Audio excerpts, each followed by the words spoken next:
Sarah and Todd Palin welcomed Jesse Palmer and the Daily Mail crew into their Wasilla, Alaska home and opened up about their life together as all their children except Trig have left the nest, their views on the volatile political landscape, and their plans for the future. Tomorrow, part 2 of their extraordinary interview.Sarah. Palin has had a life of tremendous achievements. She was the first female governor of Alaska, the first Republican woman on a presidential ticket, and she has parlayed her political success into a significant place in American pop culture, all from a tiny town in the most remote state in the country. But in the background, there have always been family challenges that have tested her and her husband Todd. There is daughter Bristol, who was 17 when she had to face becoming the country's most famous pregnant teen just as her mother was reaching the pinnacle of her political career. There is their son Trig, who has had a well-documented battle with pills and alcohol after finding the transition from military service in a war zone impossible to cope with. And there is their youngest son Trig, who was born with Down syndrome and will need special care for the rest of his life. Sarah and Todd, both 54, sat down with Daily Mail host Jesse Palmer at their home in Wasilla, Alaska, to discuss openly the tremendous highs and the deep lows of their 30-year marriage. Todd was 1,700 miles away working on an oil field in Canada when 12-week pregnant Sarah was told their 5th child would suffer from the condition. That was a tough time, but a blessing too, Sarah said.She had to tell him the news on the phone. Todd didn't say anything, and I said, "Aren't you asking why us?" And Todd said, "I'm thinking, why not us?" I was still scared. Didn't know what to expect, didn't how wonderful it was going to be. But she said the challenges of having a special needs child should never be underestimated. It's the practical things, like brushing teeth and feeding and going to the bathroom. If I hear a parent gripe about their 2-year-old, he wouldn't let me brush his teeth today. I'm just like, man, appreciate that you have it relatively easy. The most challenging thing is trying not to look too far into the future and being scared of what perhaps Trig would face. I'm just so thankful that he's got the big extended family with his big brother and big sisters. He's always gonna be taken care of. Now Trig, 10, pretty much runs the Palin household, Todd revealed. Sarah didn't announce she was expecting her 5th child until she was 7 months pregnant, and Trig was born 6 weeks prematurely. It's easy to hide in Alaska, you just put on more layers, she said. To this day, people still say that can't be your child, you were only pregnant for 2 weeks. It is not just Trig's condition that has tested the Palins. Their oldest child, Trig, has been in trouble with the law for assaulting both a pregnant girlfriend and his father after abusing pills and alcohol as he struggled to adjust to life following army tours of duty in Iraq.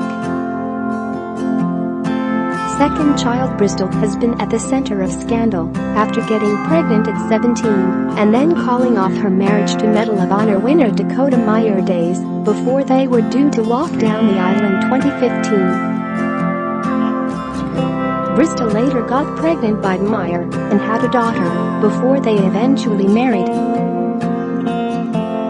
Once wed, they had a second child, but they divorced after less than 2 years. And it is that sort of drama, says Sarah, that makes the Palins more human. She remembers the Republican National Convention in St. Paul, Minnesota in 2008, when she was number 2 on her party's ticket. Trig was a 16-week-old baby at the time. Bristol in high school, teenage and pregnant.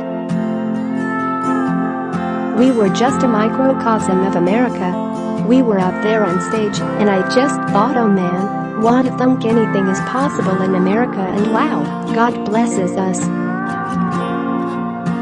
It was in St. Paul that Palin made her most famous speech, gaining a rapturous reception from delegates from across the country when she made her joke about lipstick being the only difference between a hockey mom and a pit bull. That, she reveals, all came about because her teleprompter was playing up. The bottom half of everything was cut off, so I'm thinking, well, this is a great start to the campaign. Very telling, wasn't it? Okay, I'm gonna have to wing it for a little bit. So that next time I looked out in the audience, I saw some hockey jerseys on some moms and said the joke while I'm waiting for the teleprompter to get cranked up. I think that was a providential moment. Bristol's pregnancy could have been a major problem for the McCain campaign, and still, 10 years later, the way the campaign announced it without telling her rankles her. I read it on a siren on a hotel television, she revealed. I'm like, oh man. I was so disappointed that they announced it the way they did. She added, people sure acted like she was the first knocked-up teenager in the entire country, and you know how appalling it was all.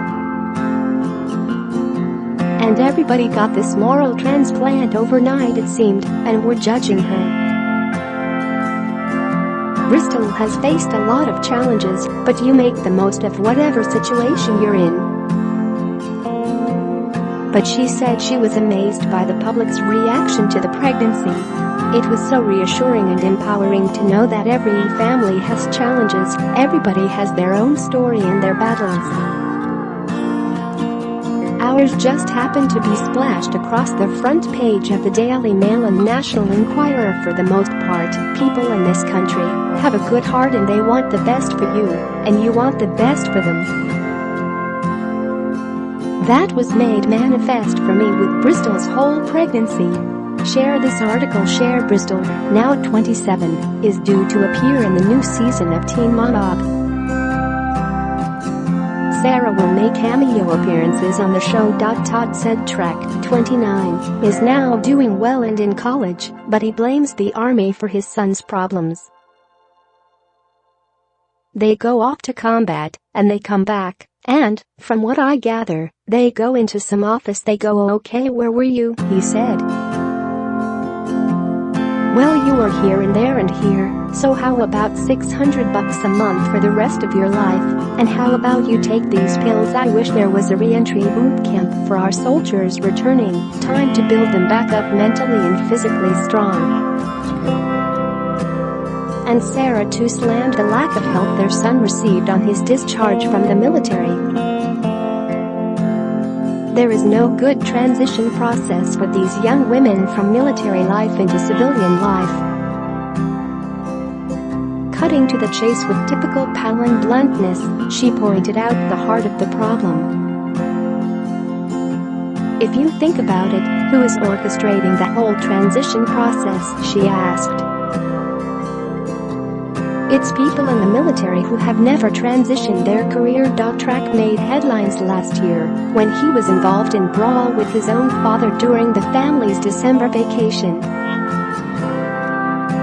Sarah reveals they have since forgiven their eldest son and adds that he's done good and is fine. Sarah and Todd met in high school after he moved to Wasilla and immediately made an impact on the school's basketball team, which her father, Chuck Heath, coached. One dinner time shortly before the school year was to begin, Heath told his family that the new boy was the best player Wasilla had ever had. A couple days later we met on the basketball court, admitted Sarah. And I wrote TP on my hand, because he was like my first boyfriend, the first kid I ever had a crush on. And then that night at the dinner table my dad saw that his initials were on my hands. He was like, that was kind of a floozy thing to do. I was so embarrassed. On their 30 years of marriage, Sarah added, well, it's not easy, there's ups and downs, and I think people just need to remember when you're on that downswing there's going to be an upswing, you know, to hang in there. but we had hellish times. Sarah was herself a high school basketball standout. Playing point guard, she helped the Wasilla Warriors